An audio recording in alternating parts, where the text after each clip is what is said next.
Olá pessoal, aqui é Felipe Pires, terceira parte da nossa terceira aula sobre Immanuel Kant e chegamos agora nessa terceira parte ao fantástico Reino dos Fins. Que danado é isso? Bom, Immanuel Kant ele vai fazer uma espécie de terceira formulação do imperativo categórico, que ele vai chamar de imperativo prático. Ele vai dizer o seguinte: haja de tal forma que uses a humanidade tanto na tua pessoa, a sua pessoa, como na pessoa de qualquer outro, sempre e ao mesmo tempo como fim e nunca simplesmente como meio, nunca como meio. Repetindo, haja de tal forma que uses a humanidade tanto na tua pessoa como na pessoa de qualquer outro, sempre e ao mesmo tempo como fim e nunca simplesmente como meio. O que é que isso significa? Ele vai dizer que essa ideia, ela é uma derivação, ela deriva diretamente do imperativo categórico como formulado anteriormente, e também é outro aspecto do imperativo categórico de que o ser humano, o próprio ser humano, seja ele quem for, ele como pessoa, como ser humano, ele sempre deverá ter um fim em si mesmo e nunca poderá ser usado, de acordo com a lei moral, como meio para alguma outra coisa. Digamos assim que nós vemos, né, ao longo da história humana, que os seres humanos, né, eles têm muitas vezes usado os outros como meios, né, para uma determinada coisa.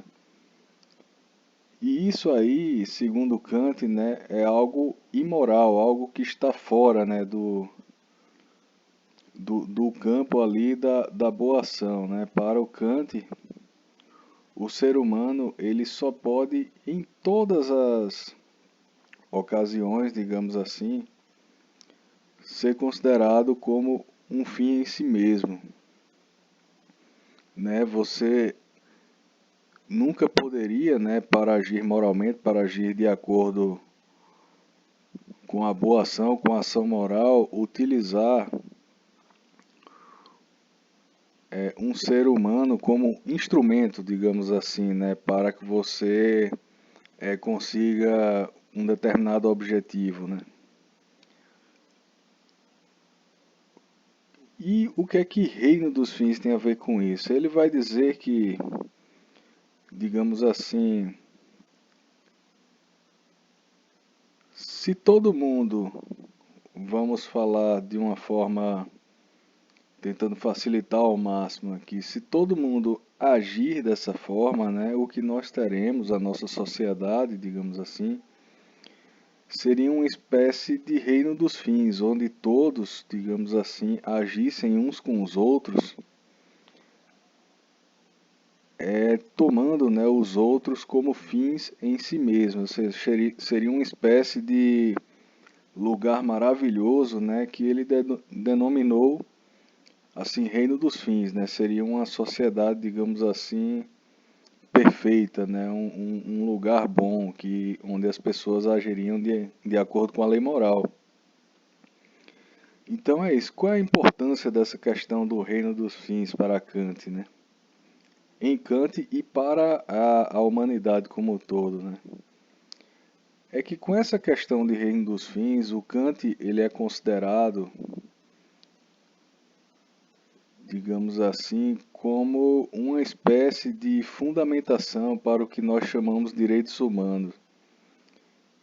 Esse argumento do reino dos fins, ele é capaz, né, de, com muita eficiência, dar embasamento ao que nós chamamos direitos humanos ou direitos fundamentais. coisa que o Jeremy Bentham não acreditava, né? Então, essa é importante. A própria ética de Kant, ela é uma boa fundamentação da questão dos direitos humanos. Como é que surge na nossa humanidade a discussão sobre os direitos humanos? Os direitos humanos, a ideia de direitos naturais, ela é muito anterior, ela vem até da antiguidade. Porém, a nossa noção de direitos humanos, de forma mais assim extensiva, né, a nossa noção mais moderna de direitos humanos, ela surge dentro de um movimento francês chamado o Iluminismo. No século XVIII, os chamados filósofos ou os filósofos iluministas da França do século XVIII. Exemplos de filósofos iluministas, você tem o Voltaire, Diderot, D'Alembert, Rousseau. Todos esses são filósofos iluministas e que afirmavam que os seres humanos, seja qual for o regime político ou a sociedade nas quais eles vivem, eles possuem certos direitos, qualquer pessoa possui certos direitos simplesmente pelo fato de ser um ser humano. E o Kant, ele absorve muito essa filosofia iluminista e ele também é considerado, de certa forma, apesar de alemão e esse iluminismo surgir na França, tendo dado origem à Revolução Francesa, o Immanuel Kant ele também é, em certa medida, considerado um filósofo iluminista. E aí ele dá a sua fundamentação toda própria, né, à questão dos direitos humanos. Muito mais, isso vai muito mais além. O próprio Kant, ele acreditava no ideário iluminista, digamos assim. O que é que o iluminismo acreditava? Basicamente, o iluminismo acreditava que a Europa, na Idade Média, sob o domínio da Igreja Católica, teria vivido uma Idade das Trevas, porque a Igreja Católica era detentora do conhecimento, ou seja, a Igreja Católica ela mantinha todo o conhecimento para si, ela, digamos assim, além de desenvolvedora desse conhecimento, ela mantinha o conhecimento que vinha da antiguidade, etc., para si, né? Não dava acesso ao povo a esse conhecimento. Ao mesmo tempo que a Igreja Católica, o clero, ele vivia cheio de privilégios, né, em seus mosteiros e tal, enquanto o povo vivia na miséria, digamos assim, e na ignorância. E o iluminismo acreditava que se você desse conhecimento para o povo, digamos assim, você sintetizasse esse conhecimento e você oferecesse esse conhecimento ao povo de uma forma acessível, as coisas mudariam e esse povo, de posse aí dessas luzes, digamos assim, ou seja, as luzes de onde vem o iluminismo é o conhecimento, ele seria capaz de transformar a sua própria realidade de forma que esse povo não precisaria esperar o paraíso para depois que morresse, quando, como dizia a Igreja Católica, mas que o paraíso se construiria aqui na Terra, ou seja, um paraíso terreno. E aí, digamos assim, a Revolução Francesa, ela foi levada a cabo, digamos assim, seguindo esse ideário. E era nisso, de certa maneira, mas um pouco diferente, por ser talvez um filósofo mais rigoroso do que os franceses, que o Kant acreditava, né? Ele achava que através da razão, o ser humano, né, ele poderia se tornar melhor através da razão e do conhecimento. Ele começa com o conhecimento da própria razão, ou seja, o conhecimento daquilo que o homem pode conhecer e daquilo que não pode conhecer, e depois vem o conhecimento moral, né, de como o homem deve agir. Mas, em grande medida, o Kant acreditava que o ser humano ele poderia sair de uma espécie de imaturidade racional e se tornar mais maduro racionalmente, de forma a, vamos dizer assim, de forma bem rasteira assim, conseguir pensar com sua própria cabeça, né? E quando a humanidade conseguisse isso, ela sairia, né, daquele, digamos assim, daquele estágio de servidão e passaria a ser senhor de si mesmo, né? A humanidade passaria a ser senhora de si mesma. Então é isso a importância do Kant, né, em relação aos direitos humanos.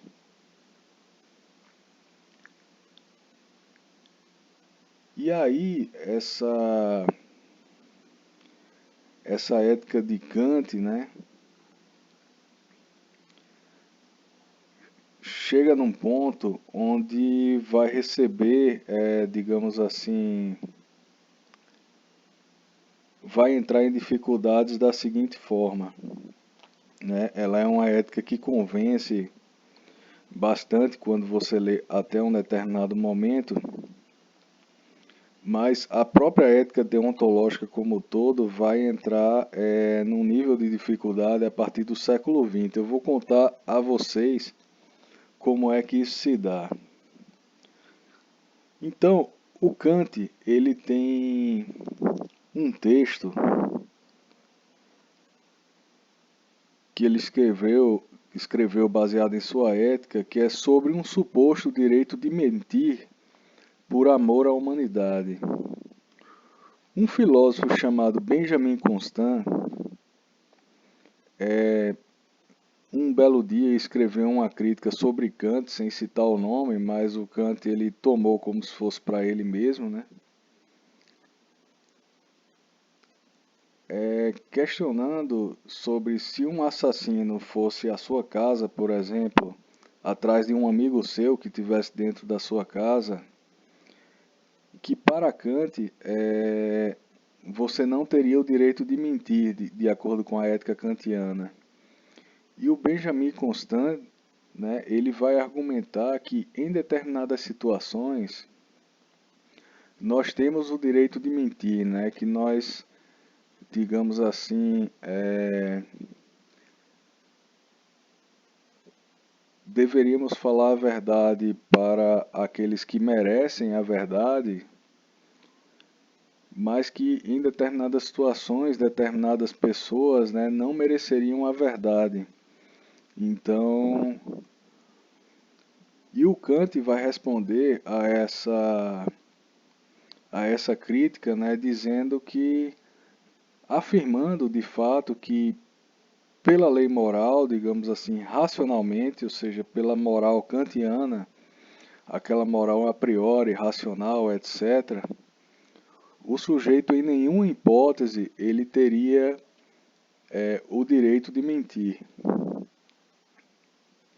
Até porque o sujeito, nem se um assassino viesse, digamos assim, à sua casa buscar o seu amigo, você teria o direito de mentir, né? Se você tivesse que dar uma resposta de sim e não, você teria que dizer que o seu amigo estaria dentro da casa, né? Para agir de acordo, não é que exista nada assim factual que proíba você de fazer isso, mas para agir de acordo com a moral, né, que seria uma ação boa, digamos assim, você dizer que entregar o seu amigo, digamos assim, para o assassino. E o Kant diz que essa questão das consequências, digamos assim, não entra no caso de toda forma, porque você não teria, digamos assim, nem como controlar as consequências dessa ação. Porque, por exemplo, segundo Kant, digamos que o assassino chega na sua casa e pergunta se seu amigo está lá. E você responda que não, você minta. Só que pode ser que o seu amigo já tenha fugido pela porta dos fundos e você dizendo que não, o assassino pode exatamente encontrar ele, né, no momento em que ele está saindo da casa, por exemplo. Então, as consequências, né, elas não são controláveis. Então, o que deve determinar a boa ação de toda forma para Kant digamos assim, seria aquele princípio do imperativo categórico, né? Se eu abrir a possibilidade de todo mundo mentir, né? Então, esse mundo se torna um problema, né? Se torna um caos. Então, ninguém teria o direito de mentir se for para agir moralmente. Qual foi o problema nisso tudo que surge posteriormente? Essa garota aqui, ela se chama Anne Frank e ela viveu a sua infância, digamos assim, durante o regime nazista na Europa. Ela é uma garota alemã de família judia, né? Ou seja, a família dela era judia, ela era judia também. E quando o partido nazista assume o poder em Frankfurt, a família dela foge para Amsterdã já para fugir daquele clima de perseguição que começa a acontecer ali. Durante a guerra, a, a Alemanha vai invadir os Países Baixos e aí o pai, né, que tinha criado uma empresa ali, sido convidado a montar uma empresa ali em Amsterdã, resolve, né, que era hora da família se esconder. Ou seja, começa uma perseguição muito intensa com os judeus, e aí a família de Anne Frank deixa a casa deles, né? Eles deixam a casa, digamos assim, toda revirada para parecer que eles tinham fugido, e eles vão para a sede ali se eu não me engano, era a sede da empresa do pai, que tinha um anexo, como se fosse uma espécie de apartamento, só que era uma espécie de anexo que poderia ser oculto, aliás, ele foi oculto simplesmente por um estante de livros que passou a funcionar ali como se fosse um compartimento secreto na casa. E durante um bom tempo, a família da Anne Frank, junto com ela, né, passou a viver escondido, né, sendo ajudada por alguns dos funcionários de maior confiança do pai da Anne Frank, ajudado para levar comida, essas coisas assim. Eles passaram a viver enclausurados nesses cômodos escondidos ali na casa, né? Até que um dia houve uma denúncia que ninguém sabe quem denunciou que eles estavam vivendo ali escondidos, né? E eles terminaram sendo presos e levados a campos de concentração.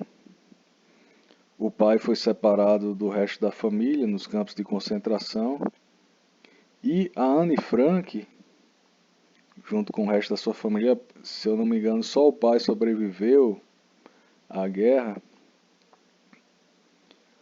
A Anne Frank, ela morreu no campo de concentração, né?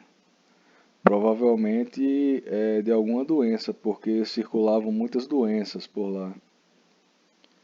Então, o pai dela,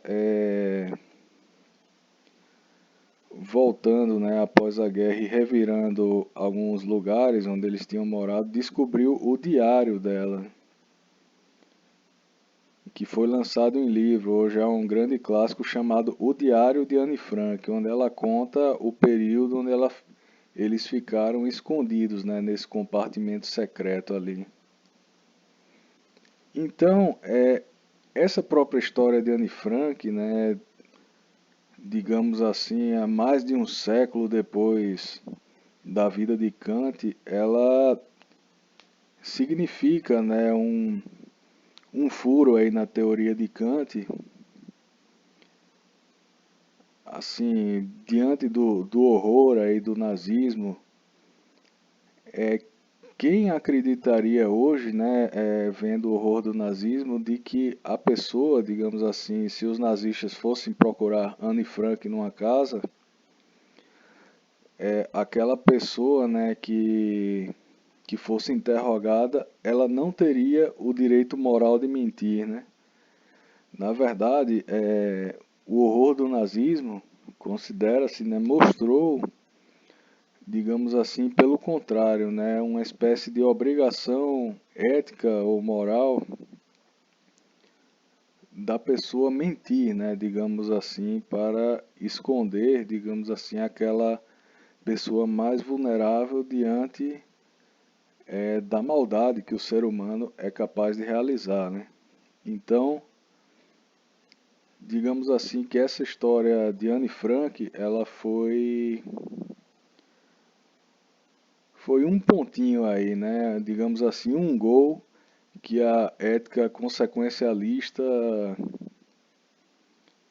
marcou, né? Digamos assim, você pode talvez que considerar que o utilitarismo de Jeremy Bentham tenha marcado alguns gols contras aí para a ética das consequências, né? Mas digamos assim que o Diário de Anne Frank, levando em consideração esse suposto de direito de mentir, né?